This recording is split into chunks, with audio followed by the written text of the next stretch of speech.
Early Sunday morning, sun hasn't even fully come up yet, but I want to quickly show you this area between the greenhouse and the deck. So I've got mostly blackberries and grapevines. The grapevines extending out from the deck side. The blackberries are here in the center, and the grapevines go all the way across. And some of them have been growing through the blackberries. I leave a few because they kind of support each other, but I try not to let the grapevines take over the area too much.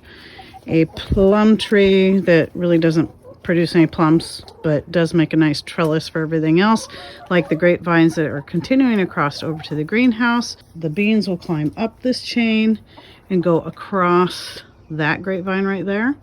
And then along here are lettuces, pansies, and nasturtiums. The nasturtiums, I only use those boxes to start the nasturtiums in, and I've got them growing all over the garden, so I still got a bunch more to move. And I'll thin out these young lettuces some more and keep spreading them out in these boxes down below.